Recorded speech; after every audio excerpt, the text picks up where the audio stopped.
हम लोग का जैसे कि फर्स्ट चैप्टर था हमारा यूनिट डायमेंशन मेजरमेंट।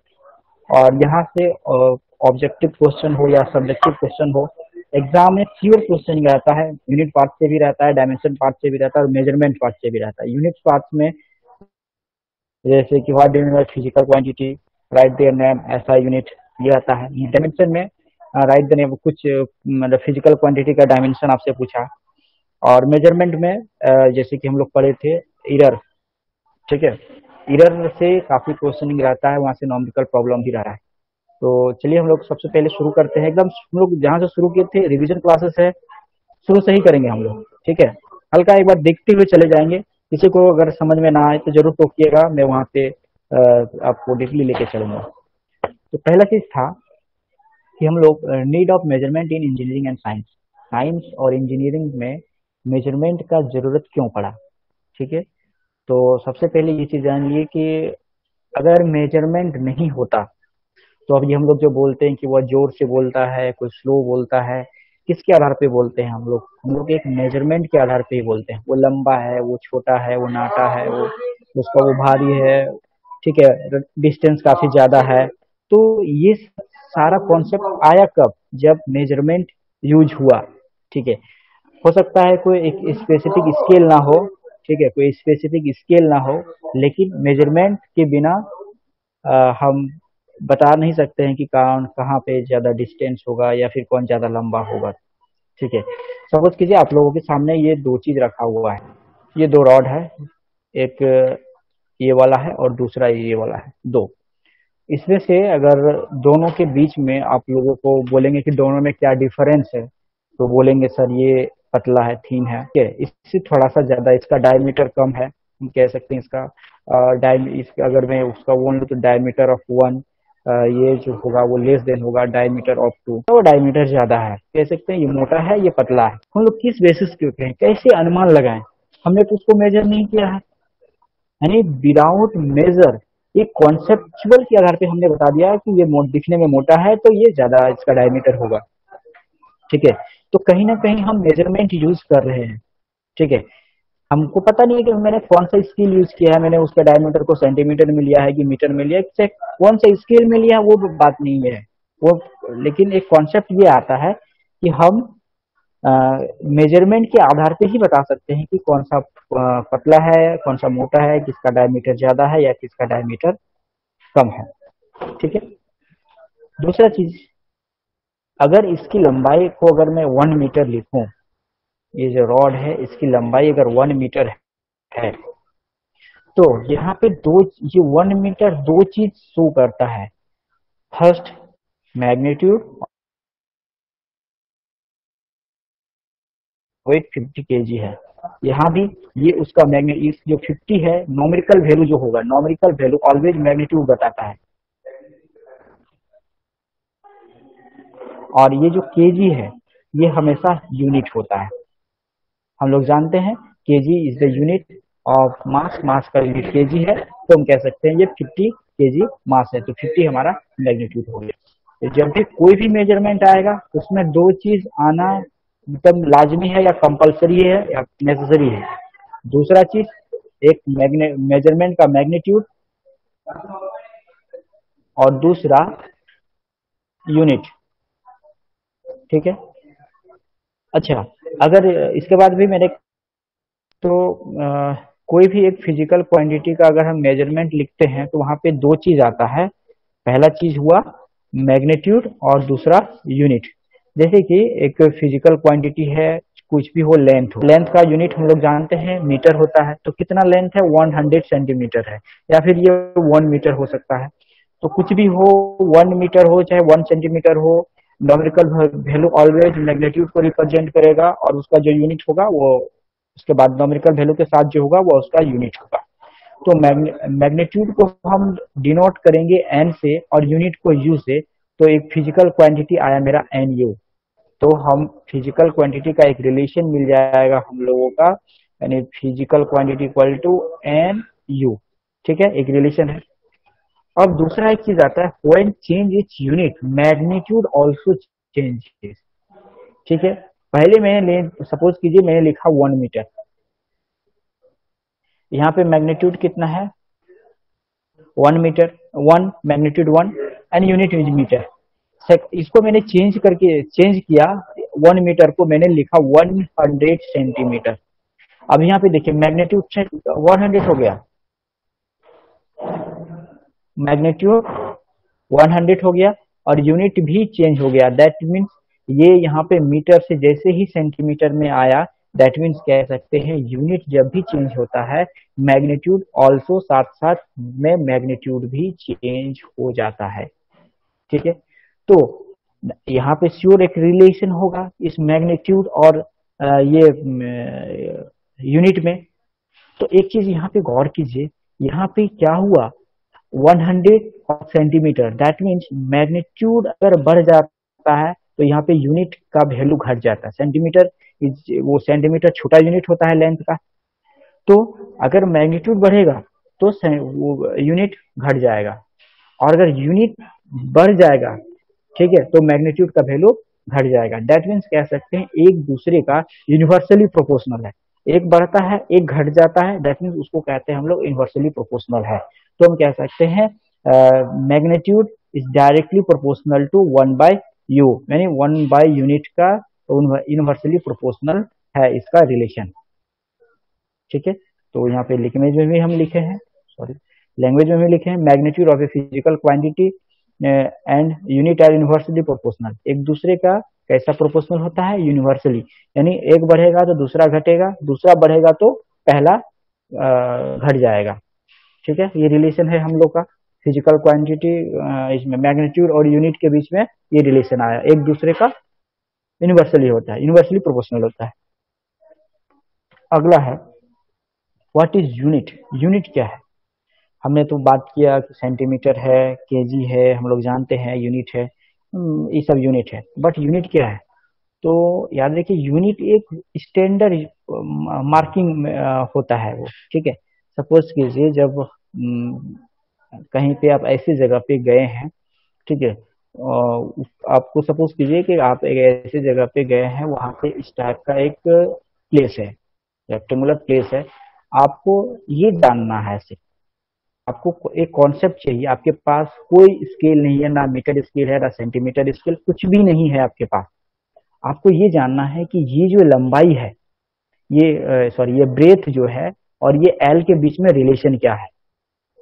ठीक है, तो आपने क्या किया, कोई भी एक स्टैंडर्ड यूनिट बना लिया, ठीक है, उससे आपने देखा इस ब्रेथ को मेजर किया, फिर आपने इस लेंथ को मेजर किया। अगर आपने देखा कि ये b इक्वल टू 2l है, इसका मतलब सपोज करते हैं ये आपने कोई भी स्टैंडर्ड यूनिट किया, चाहे वो हाथ में हो, मेजरमेंट आपने लिया, ठीक है, तो ये 5 आया, हो गया था। आपने लेंथ को इधर से मेजर किया तो वो 10 आया, तो आपने क्या देखा कि अभी आ रही है, तो हाँ अभी आ रही। तो ये जो आपने जब देखा कि ये जो ब्रेथ है और से निकाल दिया कि ब्रेथ जो है वो जो ब्रेथ है इक्वल टू लंबाई, ब्रेथ का लंबाई दुगना है। ठीक है, या फिर इसको आप ऐसे 12 नहीं 2b कर सकते हैं, l इक्वल टू 2b, ये गलत है। ठीक है, l इक्वल टू 2b, तो आपने एक रिलेशन निकाल दिया इसके बेसिस पे। ठीक है, तो आपने जो एक लिया मेजरमेंट, ठीक है, उसकी लंबाई तो जब आपने हो सकता है आपने आपको उसके लिए 5 टाइम मेजर करना होगा, पड़ा होगा 1 टाइम, फिर यहाँ से आपने 2 टाइम, फिर यहाँ से 3 टाइम, फिर 4 टाइम, फिर 5 टाइम। आपने देखा होगा कि जब आपने ये फर्स्ट टाइम मेजर किया 1 2 3 4 5, ये जो लेंथ है कभी चेंज नहीं हुआ होगा, हमेशा ये फिक्स था। जब आपने मेजर किया तो इन दोनों के बीच का जो लंबाई था वह फिक्स था, या फिर कह सकते हैं कांस्टेंट था, हर एक जगह कांस्टेंट था, सेम था, कोई बदलाव कहीं नहीं आया। ठीक है, तो कह सकते हैं कि जो भी हम लोग स्टैंडर्ड यूनिट लेते हैं वो क्या होता है, उसका जो वैल्यू होता है वो हमेशा कांस्टेंट होता है। ठीक है, तो यानी कोई भी स्टैंडर्ड हम लोग यूनिट यूज करते हैं उसका एक वैल्यू जो होता है वो हमेशा फिक्स होता है। ठीक है, unit is a fix standard amount, उसका जो मीटर में अगर 1 मीटर में 100 सेंटीमीटर है तो वो हमेशा 100 सेंटीमीटर होगा, वो कहीं भी चेंजेस नहीं होगा। केजी के लिए सेम कंडीशन है, केजी में 1000 ग्राम, तो वो 1000 ग्राम ही होगा। दैट मीन्स अगर 1000 ग्राम भी अगर कहीं लिखा हुआ है तो हम लोग समझ लेंगे कि ये 1 kg के बारे में बोल रहा है। या फिर अगर कहीं 1 kg मार्किंग किया हुआ है तो हम लोग समझ लेंगे कि यहाँ पे 100 ग्राम है। ये दोनों के बीच में कभी कोई चेंजेस नहीं आएगा, कोई बदलाव नहीं आएगा, ये फिक्स है। ठीक है। अगला है, अब आता है सिस्टम ऑफ यूनिट, और यहाँ से काफी ये इम्पोर्टेंट है, और ये यहाँ से काफी क्वेश्चनिंग भी होता है, और हमें फिजिक्स को समझने के लिए इन सारे सिस्टम को जानना जरूरी है। तो पहला सिस्टम था सीजीएस सिस्टम। सीजीएस सिस्टम क्या कहता है? सीजीएस सिस्टम कहता है ये जितना भी यूनिट है ये 3 फिजिकल क्वांटिटी के ऊपर बेस्ड है। पहला है लेंथ, दूसरा है मास, और थर्ड है टाइम। यानी ये 3 फिजिकल क्वांटिटी ही हम लोग कह सकते हैं base fundamental quantity. Base fundamental quantity ये 3 है। फंडामेंटल तो वैसे 7 है, 7 के बाद फिर उसमें और 2 और 3 ऐड हुआ है। ठीक है। लेकिन बेस जो होता है, मूल जिसको कह सकते हैं, वो ये तीनों के ऊपर है। क्योंकि हम लोग यूनिट लिखेंगे तो सबसे ज्यादा इन तीनों का यूज होगा, डायमेंशन लिखेंगे तो सबसे ज्यादा इन तीनों का यूज होगा। तो सीजीएस सिस्टम क्या कहता है कि वो सीजीएस सिस्टम जब आया तो उन्होंने लेंथ को मेजर किया सेंटीमीटर में, और मास को ग्राम में, और टाइम को सेकंड में। ठीक है। सबसे पहला ये सिस्टम ऑफ यूनिट है सीजीएस सिस्टम फर्स्ट। दूसरा है एफपीएस। ठीक है। लेंथ को फुट में, ठीक है, वेट को पाउंड में, और टाइम को सेकंड में। अब यहाँ पे सेंटीमीटर, सेंटीमीटर एक हम कह सकते हैं स्मॉल यूनिट है, फुट स्मॉल से बड़ा है, और मीटर जो है ये क्या कहते हैं, फुट से भी बड़ा है। यानी जैसे जैसे डेवलपमेंट हुआ कह सकते हैं हम ये सिस्टम ऑफ यूनिट का, क्या हुआ, एक इसका जो मैग्नीट्यूड में चेंजेस आते गया। ठीक है। मैग्नीट्यूड छोटा होते गया, कहते हैं मीटर किलोग्राम सेकेंड सिस्टम। ठीक है। अब है, अगर सपोज अगर 3 टाइप का यूनिट अगर पूरे वर्ल्ड में हो तो फिर एक चुनौती हो गया, एक प्रॉब्लम क्रिएट हो गया। क्योंकि कोई इस यूनिट को फॉलो करने लगा, कोई कंट्री इस यूनिट को फॉलो करने लगा, और कोई कंट्री इस यूनिट को फॉलो करने लगा। अब तीनों एक्चुअली तीनों का जो तीनों में अगर किसी ने मेजर किया 100 सेंटीमीटर, उसको किसी दूसरे ने मेजर करता है उसको इसमें एमकेएस सिस्टम में 1 मीटर, और ये फुट में हो जाएगा। ये करीब 31 फुट में होता है, ये 30 पॉइंट कुछ ऐसा सेंटीमीटर में होता है 1 फुट। ठीक है। 1 फुट। ठीक है। तो ये तो डिफरेंस डिफरेंस डिफरेंस आ जा रहा है, एक ही चीज का डिफरेंट डिफरेंस मैग्नीट्यूड आ रहा है, तो ये काफी समझने में प्रॉब्लम क्रिएट होने लगा। तो प्रॉब्लम क्रिएट हुआ, अगर हमारे सामने प्रॉब्लम आता है तो जरूरत पड़ता है कि एक सॉल्यूशन किया जाए। ठीक है। तो देखिए, तब ये सॉल्यूशन के लिए एसआई सिस्टम, या फिर हम लोग कहते हैं इंटरनेशनल सिस्टम ऑफ यूनिट का जरूरत पड़ा। ये यूनिट है क्या, और ये यूनिट आने के बाद the above mentioned 3 system of unit were found to have the following difficulties। क्या क्या डिफिकल्टीज आने लगा? Different countries use to adopt different system of unit. अलग अलग कंट्री अलग अलग सिस्टम को अडॉप्ट करने लगा। इससे प्रॉब्लम क्या हुआ, इंटरनेशनल लेवल पर मार्केटिंग करने में प्रॉब्लम होने लगा। ठीक है। अगर हो सकता है कि भारत के लोग जानते हैं एसआई सिस्टम को, तो एसआई वाले तो सिर्फ केजी जानेंगे, वो तो ग्राम को ग्राम हो या पाउंड को तो समझेंगे नहीं।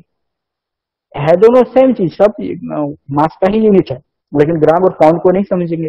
तो एक मैंने वन कंट्री अनदर कंट्री के साथ वो क्या कहते हैं, वो इंटरनेशनल मार्केटिंग करने में काफी प्रॉब्लम क्रिएट होने लगा। दूसरा, with the advance of physics, physics का जैसे जैसे एडवांसमेंट आने लगा, different new physical quantity introduce, नया नया फिजिकल क्वांटिटी इंट्रोड्यूस हुआ, यानी फिजिक्स में आया। was found the above mentioned limits where is not sufficient। ये सिर्फ ये 3 जो क्वांटिटी था हमारे पास लेंथ, टाइम और लेंथ, टाइम और मास। ये तीन फिजिकल क्वांटिटी ही पूरे फिजिक्स को समझने के लिए सफिशिएंट नहीं हुआ। इन तीनों के साथ और भी फिजिकल क्वांटिटी इंट्रोड्यूस हुआ, जिसको ये तीनों system, CGS system, MKS system और एफपीएस सिस्टम, यूनिट, तीनों में यूनिट हम लिखने में असमर्थ थे। तो इसलिए हमें एक ऐसा सिस्टम ऑफ यूनिट का जरूरत पड़ा जिसमें हम नए नए जो फिजिकल क्वांटिटीज आएगा उसके यूनिट को हम लिख पाए। ठीक है, तो आ, ये हमें इंटरनेशनल सिस्टम ऑफ यूनिट का जरूरत पड़ा। तो इसमें से क्या या thermal conductivity, electric resistance R not express in the term of mass, length और टाइम। जैसे कि हम लोग जानते हैं इलेक्ट्रिकल रेजिस्टेंस, हम लोग जिसको कहते हैं रेजिस्टेंस आर, ठीक है, इसको हम लोग मास, लेंथ और टाइम के फॉर्म में एक्सप्रेस नहीं कर सकते। थर्मल कंडक्टिविटी हम लोग जो पढ़े थे, थर्मल कंडक्टिविटी में भी हम सिर्फ मास, लेंथ और टाइम के फॉर्म में, इन तीनों के फॉर्म में हम नहीं लिख सकते हैं। इसके ऐसा यूनिट को नहीं लिख सकते हैं या फिर इसको हम लोग डिराइव नहीं कर सकते हैं। तो इनके लिए हमें एसआई सिस्टम का जरूरत पड़ा। यानी एसआई सिस्टम क्या हुआ, जो मतलब एडवांस है, वो ये तीनों यूनिट का एडवांस फॉर्म है, ताकि जो नया चीज आ रहा है उसको भी ये अडॉप्ट कर ले रहा है और इसको भी एक यूनिट दे दे रहा है, एसआई सिस्टम। तो एसआई सिस्टम से एक क्वेश्चनिंग भी काफी आता है, मैंने कई बार फेस भी किया है इसको। इंटरनेशनल कॉन्फ्रेंस हुआ था एक, जब ये सभी देशों के साथ एक प्रॉब्लम हुआ था, तो ये, क्योंकि ये किसी पर्टिकुलर का प्रॉब्लम नहीं था, ये इंटरनेशनल लेवल पे ही प्रॉब्लम था, तो एक इंटरनेशनल कॉन्फ्रेंस हुआ। इस ये जो प्रॉब्लम है, इस प्रॉब्लम से ओवरकम होने के लिए, इस प्रॉब्लम से छुटकारा पाने के लिए, तो 1960 में एक कॉन्फ्रेंस हुआ जहाँ पे एसआई सिस्टम को अडॉप्ट किया गया। ठीक है, तो एसआई सिस्टम जो यहाँ पे सबसे जो डेवलप था हमारा, तो वहाँ पे पहले था जैसे सीजीएस था, एफपीएस था और थर्ड था एमकेएस। एमकेएस को तो इन्होंने अडॉप्ट किया ही एसआई सिस्टम में, एमकेएस सिस्टम को तो अडॉप्ट किया ही, साथ ही साथ कुछ नई चीजों को भी इन्होंने ऐड किया एसआई सिस्टम में। एमकेएस सिस्टम को तो अडॉप्ट किया ही, साथ ही साथ कुछ नई और भी जो फिजिकल क्वांटिटी है, उन सारी चीजों को इन्होंने अडॉप्ट किया और उस सारी चीजों को मिलके ऐसा यूनिट बना, और पूरे कॉन्फ्रेंस में पूरे वर्ल्ड के देशों ने इसे एक्सेप्ट किया और सभी देशों में एसआई सिस्टम चलने लगा। सभी देश के लोग एसआई सिस्टम के बारे में जानने लगे। वहाँ मतलब यानी कह सकते हैं वर्ल्ड लेवल पे एक ही यूनिट पे सारा चीज, लेन देन या फिर हर एक चीज होने लगा, जिसको कहते हैं हम लोग एसआई सिस्टम। ठीक है, तो we have consider as the base unit together with two supplementary units, radian और प्लेन एंगल को भी, रेडियन और plane angle and steradian forward angle, ये सारा चीज इंट्रोड्यूस हुआ और इन सारी चीजों को अडॉप्ट किया एसआई सिस्टम में। जैसे कि एम्पियर हो गया, केल्विन हो गया, मोल हो गया एंड कैंडेला। पहले तो तीन ही था, मास, केजी, मास, सॉरी लेंथ, मास और टाइम, लेकिन इनके साथ साथ एम्पियर, केल्विन, मोल, कैंडला, यानी पहले तीन था, पहले थ्री था प्लस फिर चार ऐड किया गया। ठीक है, और फिर बाद में ये सप्लीमेंट्री यूनिट्स के रूप में दो को ऐड किया गया। तो टोटल हम कह सकते हैं फंडामेंटल यूनिट्स या फंडामेंटल क्वांटिटी है हमारा 9। ठीक है, बट बेस हम कहेंगे, बेस जो होगा, बेस वो 3 है, बट फंडामेंटल टोटल हमारा 9 है। तो कुछ एग्जाम में ये भी आता है, write the name of base fundamental quantity, तो मुझे तीन लिखना है, metre, sorry length, mass and time. But अगर सिर्फ लिख ले write the name of fundamental quantity, then you have to write 7 और 9। अगर आप 7 भी लिखते हैं तो that means it's okay, but आपको कोशिश करना है कि 9 लिख देना है। अगला है व्हाट इज फिजिकल क्वांटिटी। ठीक है, अब ये फिजिकल क्वांटिटी है क्या, देखिए, a quantity which can be measured by which various physical happening can be explained and expressed in the form of law is called physical quantity। वैसा quantity जिसको according to physics, ठीक है, according to physics हम उसको explain कर पाए।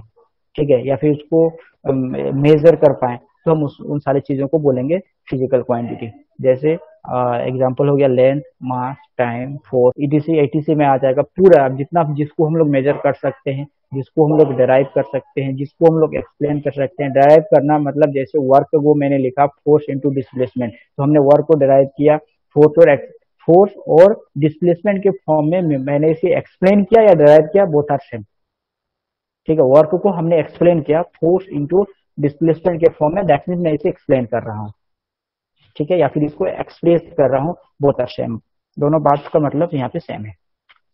अगला है, अब यहाँ पे आता है टाइप्स ऑफ फिजिकल क्वांटिटी। तो टाइप्स ऑफ फिजिकल क्वांटिटी दो टाइप का होता है, एक फंडामेंटल क्वांटिटी और दूसरा होता है डेराइव क्वांटिटी। तो हम लोग देखते हैं पहले फंडामेंटल क्वांटिटी।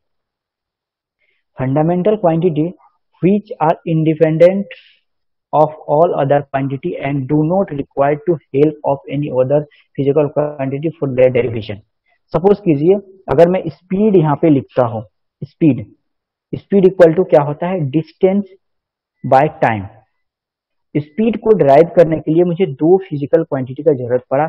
दूसरा फर्स्ट है डिस्टेंस, डिस्टेंस मतलब लेंथ, यानी एक लेंथ का जरूरत पड़ा, और दूसरा टाइम का जरूरत पड़ा। अगर मैं यहाँ पे लेंथ लिखूं तो लेंथ को डिराइव करने के लिए मुझे किसी दूसरी फिजिकल क्वांटिटी का जरूरत नहीं पड़ेगा।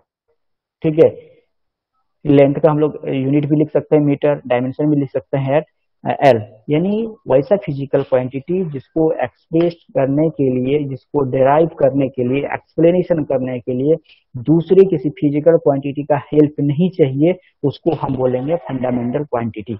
या फिर कह सकते हैं जो अपने आप में पूर्ण हो। ठीक है, अपने आप में जो अपने आप में पूर्ण होगा, उसको कोई दूसरा फिजिकल क्वांटिटी नहीं चाहिए अपने आप को डिराइव करने के लिए, अपने आप को एक्सप्लेन करने के लिए। तो यहाँ पे जैसे लेंथ हो गया, मास हो गया, टाइम हो गया, इलेक्ट्रिक करंट हो गया, तो इन सब चीजों को एक्सप्लेन या ड्राइव करने के लिए मुझे किसी दूसरी फिजिकल क्वांटिटी की जरूरत नहीं पड़ती है। तो हम कहेंगे ये सारे फंडामेंटल क्वांटिटीज है।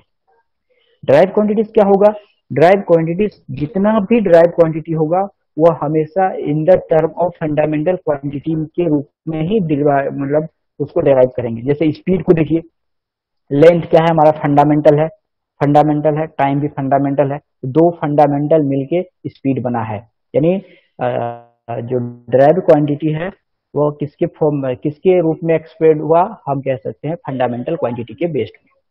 दूसरा वॉल्यूम, वॉल्यूम क्या होता है, या फिर उसको कह सकते हैं हम एल, चाहे कुछ भी हो, एल इंटू 3 एल का जरूरत पड़ा मुझे लेंथ। ठीक है, या फिर एल बी एच कह सकते हैं, एल बी एच हम ले सकते हैं। तो ये भी तो एल तो ऑलवेज एक लेंथ है ही, ब्रेथ भी एक लेंथ है, और हाइट भी एक लेंथ है। दैट मीन्स मुझे इसके वॉल्यूम को एक्सप्रेस करने के लिए मुझे 3 फंडामेंटल क्वांटिटी का जरूरत पड़ा, तो ही हम लिख सकते हैं यहाँ पे एल क्यू। ठीक है, तो हम ये भी कह सकते हैं कि फंडामेंटल क्वांटिटी के ऊपर पावर के रूप में भी ड्राइव क्वांटिटी को हम लोग लिखते हैं। ठीक है, तो यहाँ पे जैसे कि एल क्या है, लेंथ, लेंथ के ऊपर 3, दैट मीन्स क्या है, length into length into length, 3 बार लेंथ है, यानी 3 फंडामेंटल क्वांटिटी मिलके यहाँ पे वॉल्यूम बनता है। एरिया के लिए 2 फंडामेंटल क्वांटिटी मिलके बनेगा। तो ड्राइव क्वांटिटी क्या होगा, हमेशा फंडामेंटल क्वांटिटी से मिलके ही ड्राइव क्वांटिटी बनता है। ठीक है, फंडामेंटल क्वांटिटी जिसको ड्राइव करने के लिए किसी और का जरूरत हमें ना पड़े, वह हो गया फंडामेंटल, और ड्राइव जिसको ड्राइव करने के लिए हमको फंडामेंटल क्वांटिटी का जरूरत पड़ता है। अगला है, ये है 7th फंडामेंटल क्वांटिटी, और 2 सप्लीमेंट्री क्वांटिटीज है। आई थिंक ये जो ये वाला है क्वेश्चन मोस्ट एग्जाम इम्पोर्टेंट है आपके एग्जाम के व्यू से, तो इस चीज को आप जरूर याद रखेंगे। जैसे कि लेंथ का हम लोग यूनिट के बारे में जानते हैं, वो होता है लेंथ का मीटर, और दूसरा है मास, मास का किलोग्राम।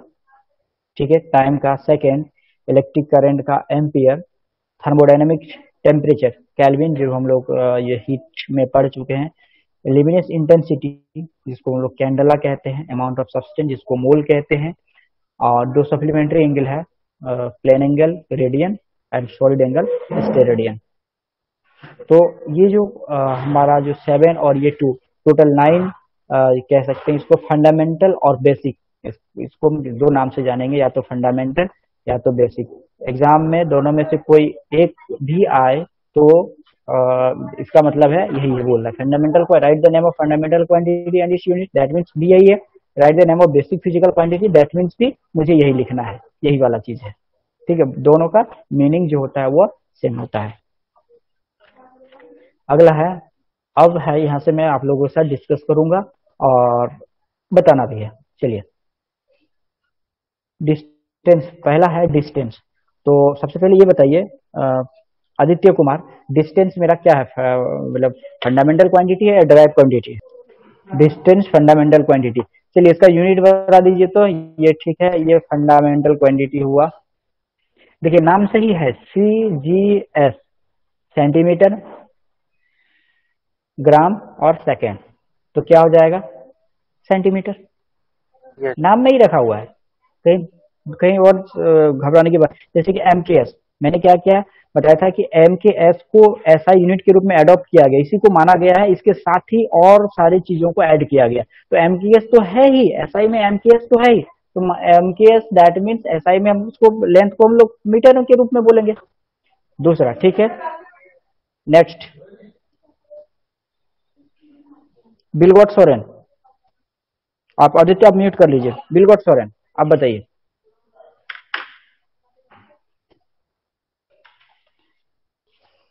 बिलगॉट सोरेन आप बताइए, डिस्प्लेसमेंट क्या है? फंडामेंटल क्वांटिटी है, ड्राइव क्वांटिटी है?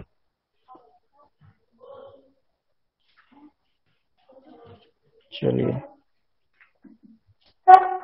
अच्छा ग्लैडविन हैमरम आप बताइए। ग्लैडविन हैमरम, यस सर। बताइए डिस्प्लेसमेंट क्या है, फंडामेंटल क्वांटिटी है या ड्राइव क्वांटिटी है?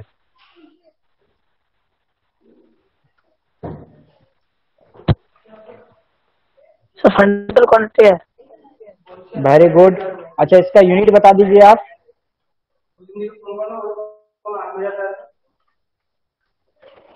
इसका यूनिट बताइए, डिस्प्लेसमेंट का यूनिट।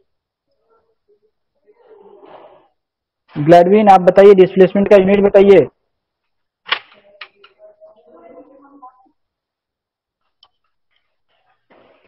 शायद सुनने पर। Martina Tudu, Martina. Sir metre. Very good. ये एज CGS सिस्टम में सर सेंटीमीटर। गुड। अगला वॉल्यूम, पप्पू पंडित आप बताइए, वॉल्यूम क्या है, फंडामेंटल क्वांटिटी है, ड्राइव क्वांटिटी है? पप्पू पंडित,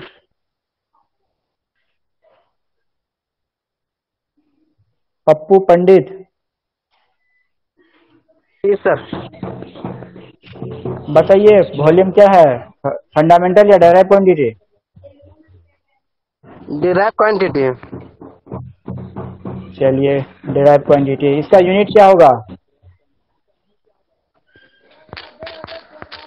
यूनिट तो पता नहीं, वॉल्यूम का है, स्पीड होगा सर शायद।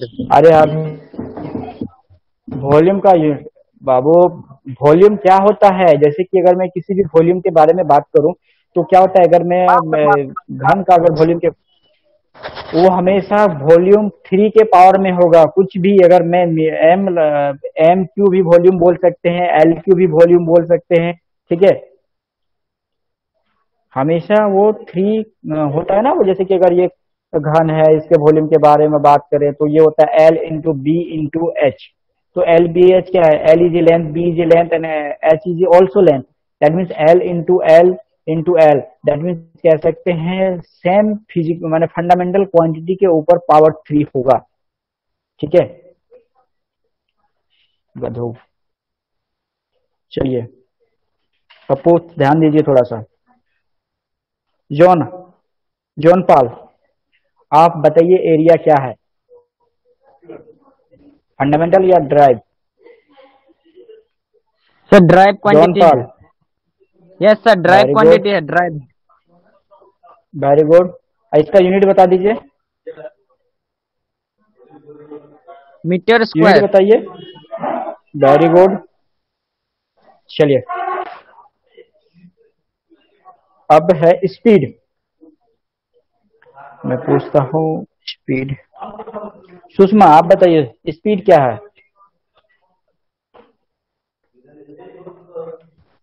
सुषमा। Drive quantity.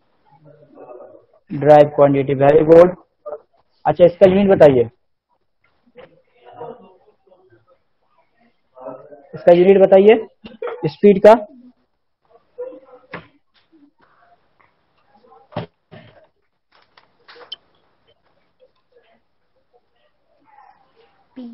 देख, स्पीड हम देखिए स्पीड इक्वल टू, हमने अभी कुछ देर पहले लिखा था, स्पीड इक्वल टू होता है डिस्टेंस, डिस्टेंस बाय टाइम। और डिस्टेंस का यूनिट हम लोग जानते हैं मीटर, और टाइम क्या क्या होता है? सेकेंड। तो metre per second is the size, metre per second. अच्छा, इसका सीजीएस में क्या हो जाएगा बताइए तो, सीजीएस में यूनिट बता दीजिए आप। L T minus square. नहीं नहीं, एक्चुअली वो आपने डायमेंशन पे चल गए हैं, हमने सर सीजीएस सिस्टम, स्पीड ये एसआई सिस्टम में स्केलर यूनिट होगा। क्वांटिटी नहीं होगा? स्पीड स्केलर क्वांटिटी है तो वेक्टर कहाँ है? स्पीड स्केलर क्वांटिटी है। सीजीएस सिस्टम में यूनिट बताइए इसका। ये हो जाएगा जैसे मीटर का, सीजीएस में क्या होता है? सेंटीमीटर। देखिए, आप जहां पे हैं वहीं से आप उसको निकाल सकते हैं। ठीक है, सपोज कीजिए आप मीटर का ये स्पीड का जानते हैं, मीटर पर सेकेंड होता है। अब इसको सीजीएस में करना है तो सीजीएस में मीटर को हम लोग सीजीएस में क्या लिखते हैं? सेंटीमीटर। और ये जो टाइम है, टाइम का तो सेकंड का कोई चेंजेस नहीं होता है, तो सेंटीमीटर पर सेकंड हो गया सीजीएस सिस्टम में इसका यूनिट। और स्पीड एक स्केलर क्वांटिटी है। ठीक है, अगला है वेलोसिटी। तो वेलोसिटी, स्पीड और वेलोसिटी में डिफरेंस क्या है? Speed is scalar quantity and velocity is a vector quantity, बस यही डिफरेंस है। बट देखिए इसका यूनिट बोलिए, यूनिट, डायमेंशन, दोनों सब क्या है? दो सब सेम है। एज ए स्पीड के ही, स्पीड का जो यूनिट डायमेंशन होगा वही वेलोसिटी का होगा। ठीक है, आप म्यूट कीजिए। सुजय आप ये बताइए, ये वाला बताइए, एक्सेलरेशन क्या है? फंडामेंटल है या डराइव है? Sujay yes sir. बताइए, एक्सेलरेशन क्या है? फंडामेंटल है या derive quantity?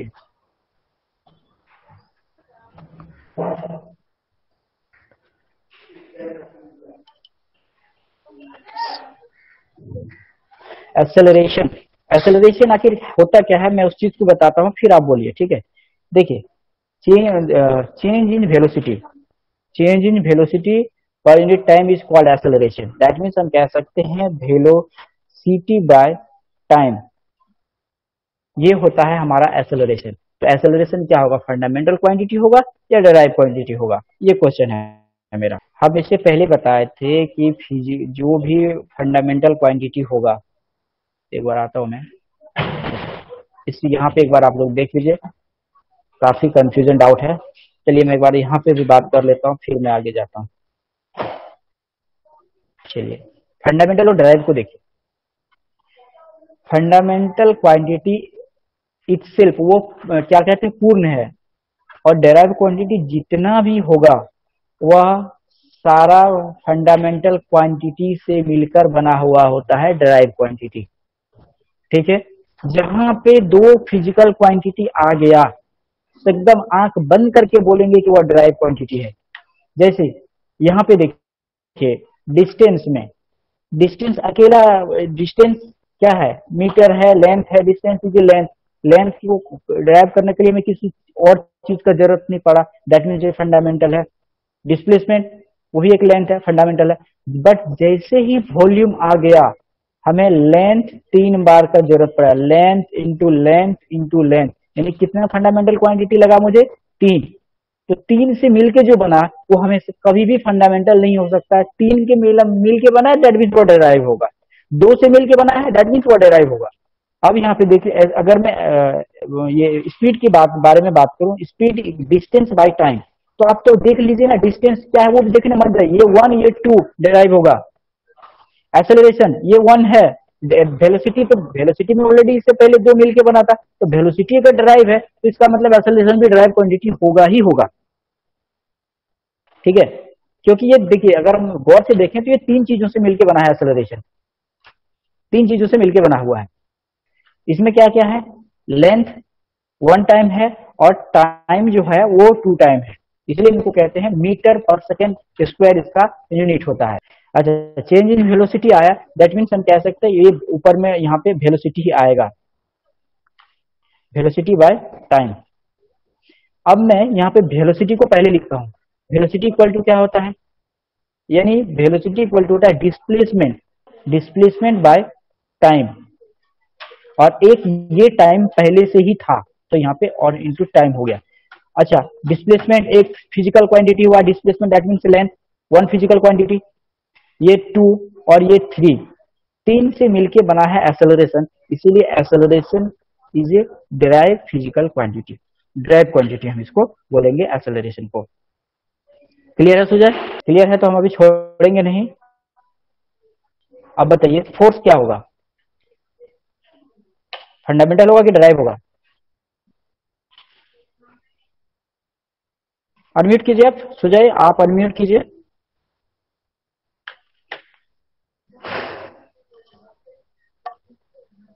Sujay? Yes sir. हाँ बोल रहे कि अब बताइए फोर्स क्या होगा, फंडामेंटल क्वांटिटी होगा या डिराइव क्वांटिटी होगा?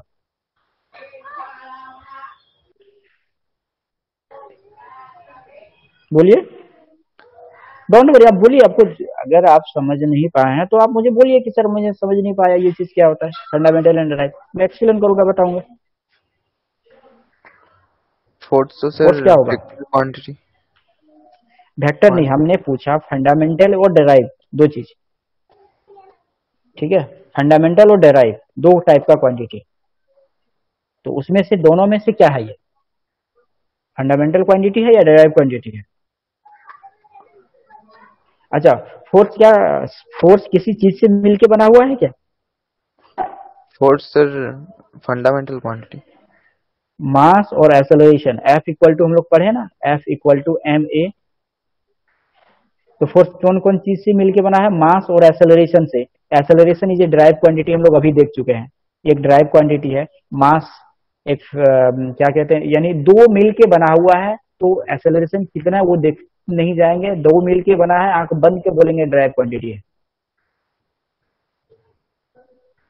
ठीक है, एक्चुअली मैं वेक्टर के कॉन्सेप्ट में ही मैं नहीं जा रहा हूं, मैं ये नहीं कह रहा हूं कि वो वेक्टर क्वांटिटी है कि स्केलर क्वांटिटी है, मैं जस्ट ये अभी उससे बेसिक फंडामेंटल चीज है कि ये फंडामेंटल क्वांटिटी है या डिराइव क्वांटिटी है। फंडामेंटल दैट मीन्स वो 9 छोड़ के, जो हमने ये जो टेबल में है, ये जो 9 छोड़ के और कोई फंडामेंटल क्वांटिटी नहीं है फिजिक्स में, जितना भी फिजिकल क्वांटिटी है ये 9 छोड़ के, ये जो आप देख रहे हैं 7 और 2 9 छोड़ के और कोई भी फिजिकल क्वांटिटी मतलब फंडामेंटल क्वांटिटी नहीं होगा, सारा डिराइव क्वांटिटी होगा। Length, mass, electric current, thermodynamic temperature, limit intensity, amount of substance, plane angle, solid angle छोड़ के और कोई भी फंडामेंटल क्वांटिटी नहीं है। जितने भी फिजिकल क्वांटिटी है सारे डिराइव क्वांटिटी हैं। ठीक है, इसलिए एक्सेलरेशन भी डिराइव क्वांटिटी होगा and force also is a derive quantity. ठीक है, अगला है different between mass and weight. अच्छा, ये समझ में क्लियर हुआ तो फंडामेंटल एंड डिराइव क्वांटिटी, कि अभी भी किसी को डाउट है तो प्लीज बोलिए, मैं समझा सकता हूं इसको। चलिए एक दो प्रैक्टिस कर लेते हैं, उस फिर आगे बढ़ेंगे।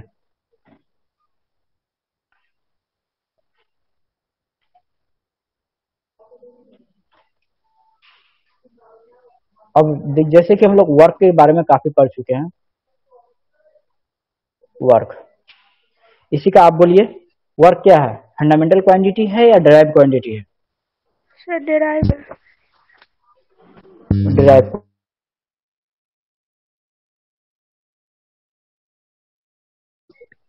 सर केजी में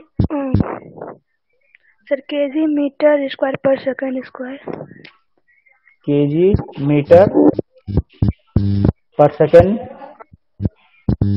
ठीक, बोलिए बोलिए। स्क्वायर केजी, हाँ, KG metre per second square. उसके बाद क्या सर? इसका देखिए, एसआई सिस्टम में इसका यूनिट याद रखिएगा जूल। ठीक है, वर्क का यूनिट रखिए, याद रखिएगा जूल। और सीजीएस सिस्टम में अर्ग। Very good. चलिए ठीक है, आप म्यूट कीजिए। देखिए इसको न्यूटन मीटर, पास्कल, हाँ वेरी गुड, पास्कल इसको कहते हैं। और इसको फोर्स पर यूनिट एरिया होता है, तो न्यूटन हम लोग इसको पर मीटर एरिया है तो पर मीटर स्क्वायर हम लोग कह सकते हैं। ठीक है, न्यूटन पर मीटर स्क्वायर, और यही इसी को हम लोग कहते हैं पास्कल। याद रखिएगा, प्रेशर का भी यूनिट एग्जाम में पूछा हुआ है। ठीक है, तो उम्मीद करता हूँ आप लोगों का जो ये कंफ्यूज, मतलब फंडामेंटल क्वांटिटी और डिराइव्ड क्वांटिटी के बीच में जो कंफ्यूजन था वो क्लियर हो गया। और इस बार जो 25 से लेके 3 के बीच में जो एग्जाम होगा, उसमें से यहाँ से क्वेश्चन, ऑब्जेक्टिव क्वेश्चन श्योर रहेगा। ठीक है, श्योर रहेगा। क्या रहेगा I don't know, but sure रहेगा, फिजिकल क्वांटिटी और डिराइव क्वांटिटी के बीच में। हाँ बोलिए। आर इज इक्वल टू क्या होता है? अर्ग जो होता है वो वर्क का सीजीएस सिस्टम में यूनिट होता है, सीजीएस सिस्टम में यूनिट होता है। फिर हम लोग उसका एक रिलेशन भी देखे थे कि 1 जूल। अच्छा, ये बताते हैं वर्ग क्या होता है। 1 अर्ग को हम लोग डिफाइन कर सकते हैं कि अगर कोई फोर्स, ठीक है, अगर कोई फोर्स, ठीक है, या फिर कह सकते हैं अगर 1 डायन फोर्स किसी ऑब्जेक्ट में या किसी बॉडी में 1 सेंटीमीटर का डिस्प्लेसमेंट ला दे। सपोज कीजिए एक बॉल है, इस पे 1 डायन का फोर्स अप्लाई हुआ, और अगर इसमें 1 सेंटीमीटर का डिस्प्लेसमेंट आ जाए, तो हम कहेंगे जो हमारा वर्क डन हुआ है वह 1 अर्ग हुआ है।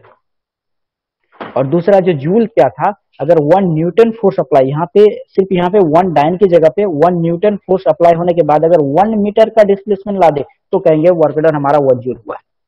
तो अर्ग को हम लोग डिफाइन करेंगे 1 डायन फोर्स अप्लाई होने के बाद अगर 1 सेंटीमीटर डिस्प्लेसमेंट अगर ला दे, दैट मीन्स वर्क डन हमारा 1 अर्ग हो गया।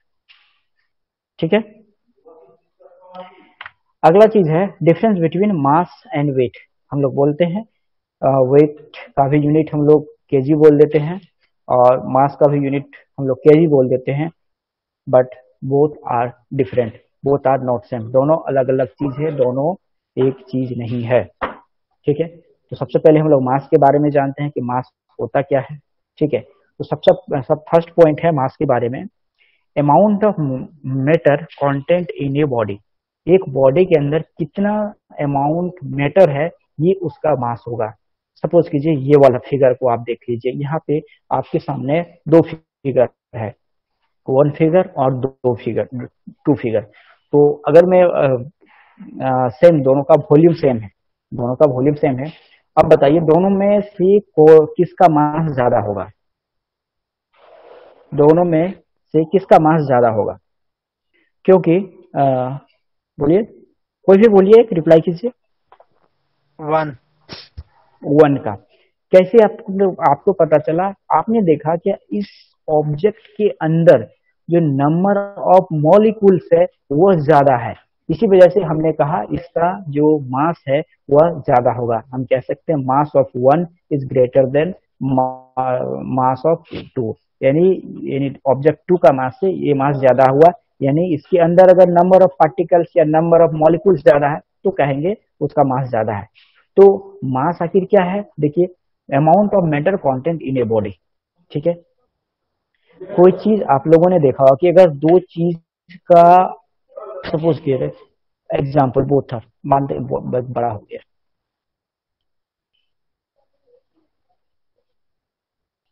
सपोज कीजिए ये दोनों का वॉल्यूम सेम है, ये है आयरन और है कॉटन, कॉटन का गोला है, आयरन का गोला है। अब दोनों का मास में काफी डिफरेंस आ जाएगा, पर दोनों का शेप तो सेम है। तो इसमें क्या होता है एक्चुअली, नंबर ऑफ जो आयरन का जो पार्टिकल्स होता है वो काफी क्लोज टू ईच अदर होता है, और cohesive force between the particles is very high. That's why molecules क्या होता है काफी क्लोज टू ईच अदर, और इतना कस के जुड़ा होता है कि हम इसको पकड़ के हाथ से अलग नहीं कर सकते। बट कॉटन का जो मॉलिक्यूल्स होता है एक दूसरे के काफी डिस्टेंस में होता है, इसके बीच में जो कह सकते हैं फोर्स, कोहेसिव फोर्स होता है या इंटरमोलिकुलर फोर्स होता है काफी कम होता है, जिससे इसको हम लोग पकड़ के रुई को दोनों हाथ से अलग कर देते हैं। तो जहां पे नंबर ऑफ मॉलिक्यूल्स ज्यादा होगा दैट मीन्स वहां पे कह सकते हैं जो इंटरमोलिकुलर फोर्स ज्यादा होगा, और उसके मतलब क्या कहें मास भी ज्यादा होगा। तो जब भी अगर मास ज्यादा है तो दैट मीन्स इसके साथ साथ उन सारे चीज जो हमने बताया वो नेसेसरी कंडीशन हो जाता है मास का ज्यादा होने के लिए। ठीक है, इसलिए अगर किसी का वेट ज्यादा दैट मीन्स उसके अंदर नंबर ऑफ क्या कहते हैं particles, number of matter, number of substance या फिर जो भी कुछ है उसके अंदर ज्यादा है, नंबर ऑफ सेल्स। ठीक है, हमारा बॉडी तो सेल्स से बना हुआ था, हम कह सकते हैं number of cells inside the body क्या है वो बहुत ज्यादा है, जिस वजह से उसका वेट बहुत ज्यादा हाई है। दूसरा है 70 kg, that means 70 kg of matter in a body. अगर किसी ऑब्जेक्ट का वेट 70 kg है तो वहां पे कहेंगे कि 70 kg अमाउंट मैटर उस बॉडी के अंदर में है। ठीक है, ये वाला आपने देखा होगा, इसमें 2 kg लिखा हुआ रहता है। ठीक है, तो हम इसमें क्या कहते हैं कि ये जो इस जो शेप के अंदर 2 kg सब्सटेंस अंदर में डाला हुआ है, जिस वजह से उसका वॉल्यूम हमारा कितना हो गया है, 2 kg हो गया है। ठीक है, ये था हमारा वॉल्यूम का कॉन्सेप्ट, मास का कॉन्सेप्ट। तीसरा है mass is responsible for gravitational force, that is the most important point for your concept, कि मास रिस्पॉन्सिबल होता है ग्रेविटेशनल फोर्स, जो हम लोग जी के बारे में बात करते हैं वो उसके लिए यह रिस्पॉन्सिबल होता है। हम लोग जानते हैं अर्थ का ग्रेविटेशनल फोर्स मून के कंपेयर में ज्यादा होता है, या कह सकते हैं अर्थ के कंपेयर में मून में 1/6 होता है, कारण यहाँ पे इसके जो मास का भी जो है वह डिफरेंस हो जाता है। More is the mass, more is the gravitational force, यानी जितना मास ज्यादा होगा तो ग्रेविटेशनल फोर्स भी ज्यादा होगा। मास के बारे में और चौथा पॉइंट ये है कि mass remain unchange anywhere in the space. आप कहीं भी स्पेस में चल जाइए,